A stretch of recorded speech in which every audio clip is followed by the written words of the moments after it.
Welcome back to the Daily Taoist Podcast with Will S. We are talking about the Tao Te Ching, specifically how you can improve your everyday life by living the spirit of the way.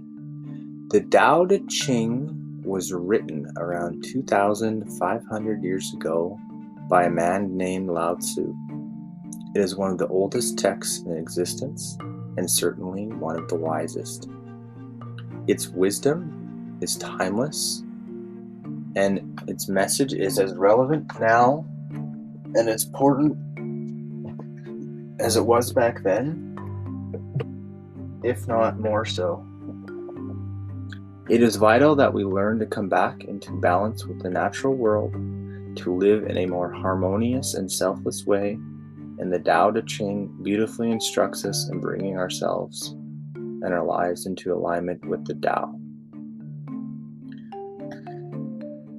Verse 22.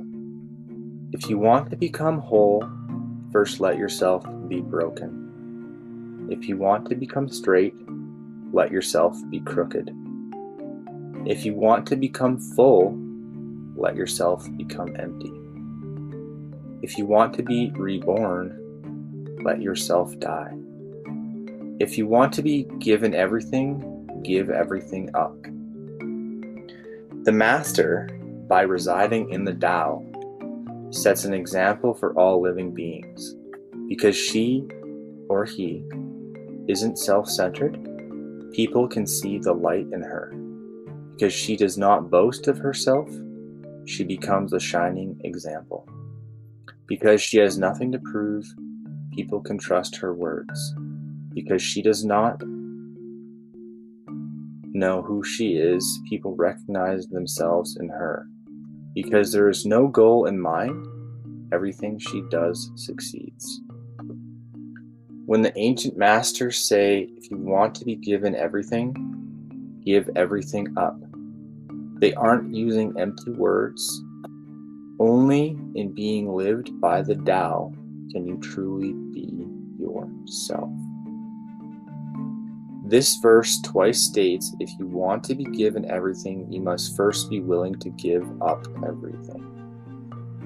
This includes all definitions of who you think you are, what you think your life is about, and whatever aims, goals, and desires you are clinging to. We can never attain happiness and fulfillment without first clearing the decks. How can everything be given to us unless we first make room for it? How can we be full until we first created some space and embraced the emptiness? The vast majority of us are too fixated with objects and are stuck in the mode of grasping. Life doesn't and can't give us what we want. It can only give us what we are.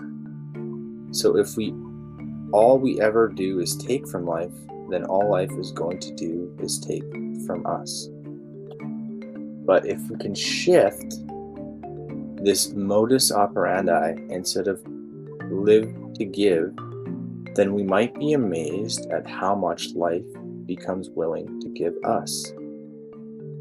The essence of this verse is perhaps in the sentence, only in being lived by the Tao can you truly be yourself. This implies that whatever notion you already have about yourself may not be the full picture. Be willing to relinquish it and let it go. Be willing to die while you are still alive and see just how amazingly you are reborn and when your life is aligned with the Tao. Compliments to Rory for the essay at thedailytaoblogspot.com. This is kind of a profound verse. My interpretation is that we really need to start going from striving to arriving. Living our lives in a constant struggle is not productive not productive and it's not healthy in the long term.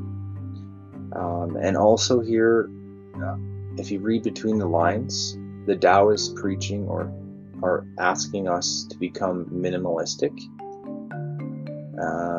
meaning that there's no need for fancy cars and fancy titles and degrees and trappings of materialistic wealth.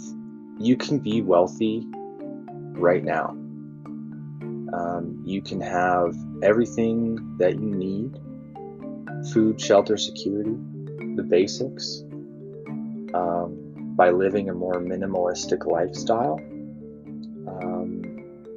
and learning that you can tap into a source of infinite abundance just by thinking like the Taoist master does. So the Tao says everything is done and nothing is undone.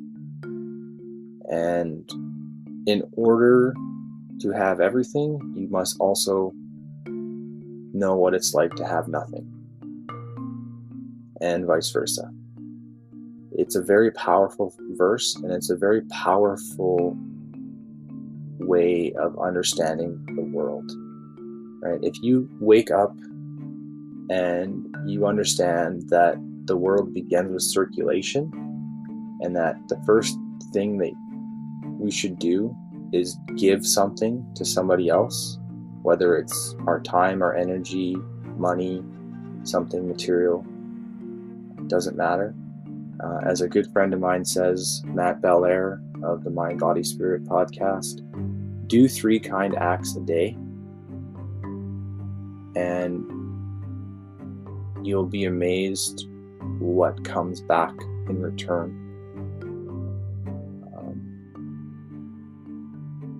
Happy Sunday, everybody. I'm going to do my best to keep putting out these podcasts. I'm really starting to enjoy the Daily Taoist. They're short and sweet. I hope it brightens your day somewhere, and that you're getting some mental nutriments out of this. I know I am. It's helping me keep in alignment with my higher purpose. And I love each and every one of you. Namaste, Will S. Check us out at www.thedailytaoist.com, at The Daily Taoist on Twitter, and our YouTube channel. Peace.